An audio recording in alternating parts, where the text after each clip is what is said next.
Hey guys, I'm back and I'm going to share with you how I like to clean my beauty blenders.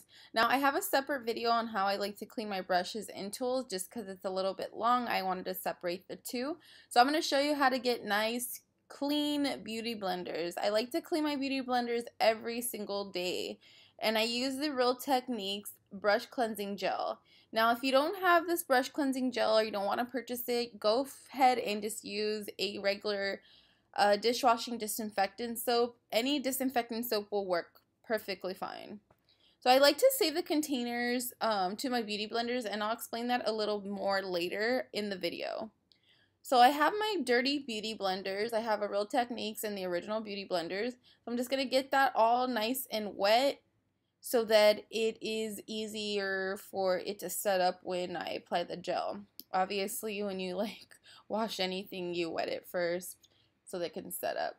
So as you can tell, it's already releasing a lot of foundation. Like, so much makeup comes out of this thing. It is incredible when I hear that people don't wash it on a daily basis. It's just disgusting, and this is something that I personally have to wash every single day before any makeup applications.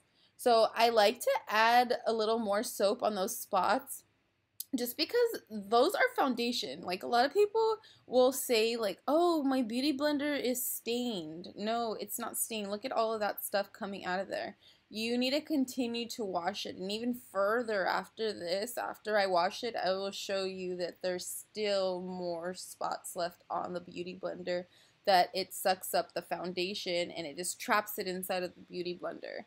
So if you guys don't get that, it just harbors a lot of bacteria, and that creates a lot of breakouts. So take your time when doing this and just make sure you're squeezing out all of that foundation.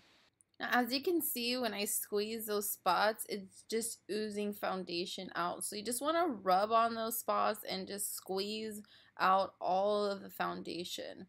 So those are not stains, guys. Those are foundation trapped within the sponge. So just continue to rub it out and pinch it out until you feel satisfied. So I'm going to rinse this out once more, and I'm going to show you even after I'm rinsing this out and I feel as if I've gotten everything out of the beauty blender, there is still more within the beauty blender. So like I'm saying, you need to wash this on a daily just because you're putting so much bacteria on your face.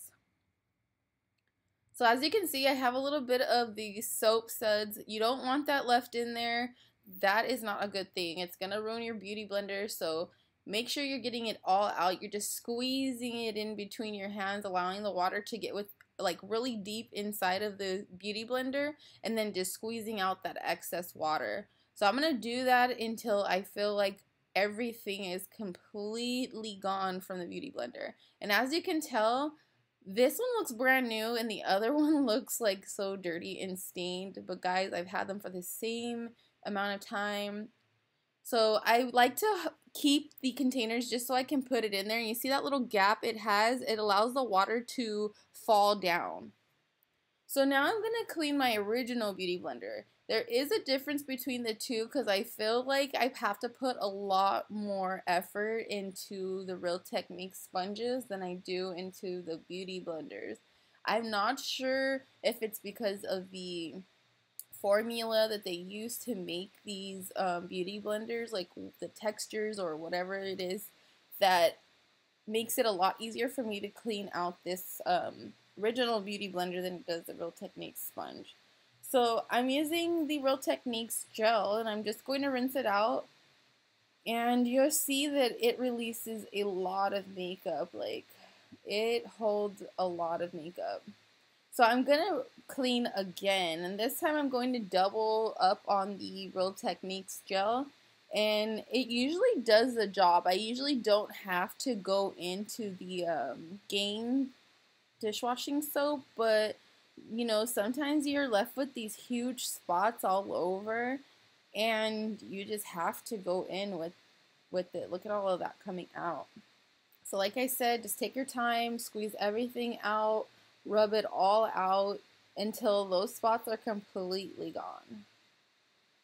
So you're just going to rub with your fingertips and squeeze with your fingertips. You want to make sure that you're not scratching it or like being too rough, because you can create these, like it's gonna start making your sponge break.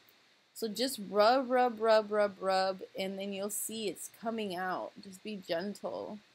Now, I know a lot of people say you shouldn't clean your your sponges or brushes with your hands because it can release dead skin, but look at all of that and how it works so well. I would just recommend exfoliating your hands or something before. I do that on a regular, so that's not something that I'm worried about.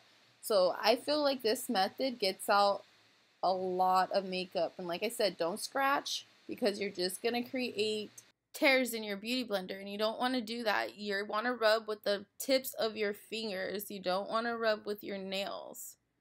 So I'm just going to rinse that all out and make sure, like I said, you get all of the soap suds out. You don't want to leave any of those behind, because that just creates damage to your brush, even possibly mold. So as you can see, I still have a little soap suds. I still have a few spots in here. And like I said before, these are not stains. They're makeup. So I have no other choice but to apply some disinfectant soap. This is what's going to get it out. That spot is going to have to be rubbed down. It's going to need some extra tender loving care. So guys, I know this can be very time consuming, but as you can see, more of that makeup is coming out. And you need to remove that makeup. I can't stress this enough. It's very important, especially if you're acne prone. You are missing out if you are not washing your brushes and your beauty blenders on a regular basis. So as you can see, it's all gone. I have a completely clean beauty blender. It looks practically brand new. So this is why I like to keep the case. I just apply it in there and all the water falls down to the bottom. So you're probably wondering, why didn't you use the one that you use your brushes with? Well, the reason why I don't use that is because, like I said, when you're being rough on it, this is what can happen. You can damage your beauty blender. Now, this beauty blender I've had for a long time, so don't do that. This just happens to be old. But if you did, this is what would happen. You would create all of these holes and tears. Hope you guys enjoyed this video. Don't forget to give it a thumbs up. I'll see you guys in my next video. Thank you for watching. Bye.